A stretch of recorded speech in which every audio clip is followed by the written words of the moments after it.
महाकवि कालिदास एक नंबर के मूर्ख थे। यह एक राजा की बेटी थी, नाम था विद्योत्तमा। बड़ी विद्वान बेटी थी राजा की, पर विद्वान तो थी पर उसे अपने विद्या का बड़ा अभिमान था। वो कहती थी कि जो मेरे से बड़ा ज्ञानी होगा, जो मुझे अपने ज्ञान से संतुष्ट करेगा, मैं उसी से विवाह रचाऊंगी। अब वो इतनी बड़ी विद्वान थी कि उसके टक्कर का कोई विद्वान था ही नहीं। सारे लोगों को वो शास्त्रार्थ में पराजित कर देती थी। अब शादी करे कौन? उसकी उम्र बढ़ने लगी, राजा को बड़ी चिंता, मेरी बेटी कुंवारी रह जाएगी। और बड़ी घमंडी थी, ऐसे चलती थी कि मैं बड़ी ज्ञानी हूं। थोड़ा सा ज्ञान व्यान किसी को हो जाए, 2-4 बुक पढ़ लें तो आदमी फिर ऐसे कहां चलता है, ऐसे ही चलता है। विद्योत्तमा को क्या हो गया? अभिमान। क्या हो गया? तब उसके पिता ने एक दिन कसम खाई, मैं अपनी बेटी का विवाह बड़े मूर्ख आदमी से करूंगा ताकि इसका घमंड टूट जाए।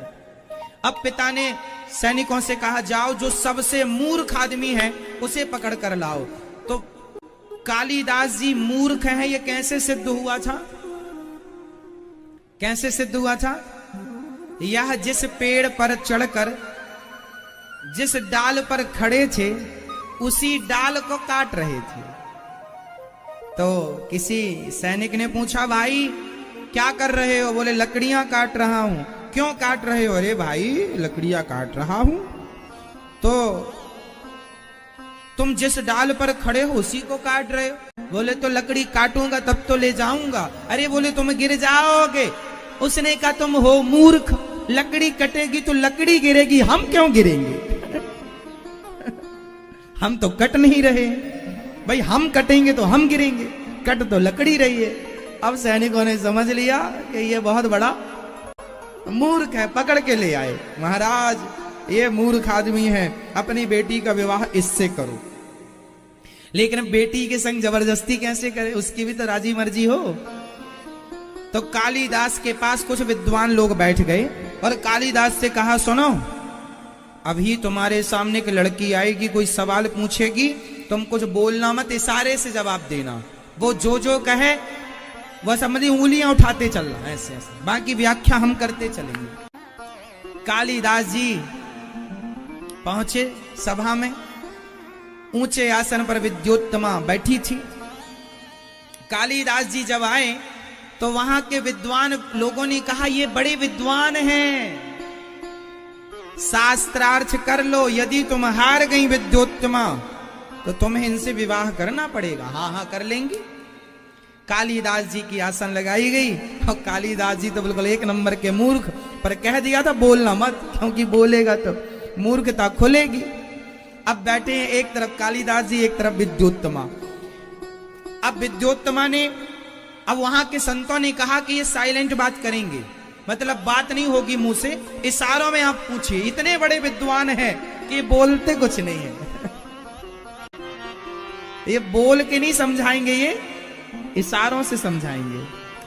तो विद्योत्तमा बोली, तैयार हूं मैं साइलेंट बात करूंगी, मतलब बिना बोले बात करूंगी और समझाऊंगी और समझूंगी। ठीक है। विद्योत्तमा ने कहा,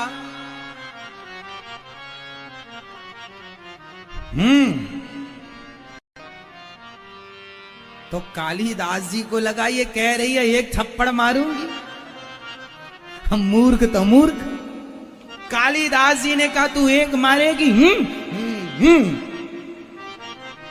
मैं 2 जमाऊंगा तेरे गालों में।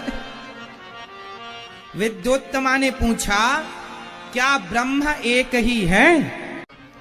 अब विद्योत्तमा ने कहा, इससे कठिन सवाल पूछते। विद्योत्तमा ने कहा,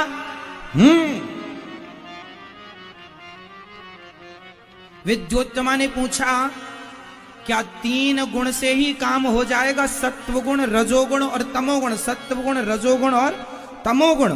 विद्योत्तमा के पूछने का आशय यह था कि क्या यह सृष्टि 3 गुण से परिपूर्ण हो जाएगी?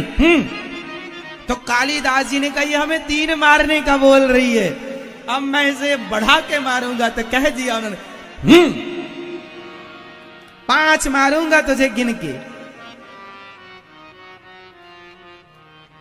तो कालिदास जी ने कहा कि 5 मीन्स 3 गुण तो चाहिए, सत्व गुण, रजोगुण, तमोगुण, पर 3 से सृष्टि नहीं होगी। 3 के संग 5 तत्व भी लगेंगे, पृथ्वी जल वायु अग्नि आकाश, छित जल पावक गगन समीरा।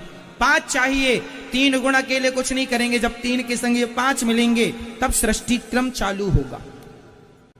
तो विद्योत्तमा ने कहा, अब विद्योत्तमा आगे बढ़ी, 3 से वो बोली विद्योत्तमा क्या 5 पर्याप्त हैं जो आप कह रहे हैं कि 5 पृथ्वी जल वायु अग्नि आकाश? तो कह दिया विद्योत्तमा ने। तो कालिदास जी बोले ये हमें थप्पड़ मारने का बोल रही है। तो कालिदास जी बोले तुझे मैं घूंसा मारूंगा, घूंसा। तो ऐसी मुट्ठी बांध ली उन्होंने, और ऐसी मुट्ठी बांध के कहा तू मारेगी ना तो समझ लेना। ऐसे 5 को मिलाकर एक मुट्ठी बांध ली कालिदास जी ने। इस आशय, इससे क्या अर्थ निकला? इससे यह अर्थ निकला कि 5 तत्व तो हैं, पृथ्वी जल वायु अग्नि आकाश, पर 5 से काम नहीं होगा।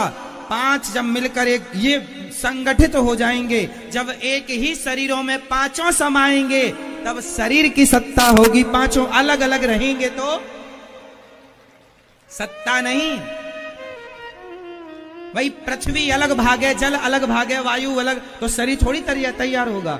जब 5 एक हो, इसलिए एक ठूसा मारेंगे तुझे। एक ठूसा कहा, मुट्ठी का एक महाकपि हनी, मुट्ठी का मिलके एक। विद्योत्तमा समझ गई कि ये आदमी बड़ा ज्ञानी है। विद्योत्तमा को लगा ये आदमी बहुत बड़ा ज्ञानी है, मेरे सही जवाब दिया हर प्रश्न का। और विद्वान लोगों ने व्याख्या करी। अब तो विद्योत्तमा तैयार हो गई, शादी हुई, राजा बड़ा खुश के चलो हो गई शादी।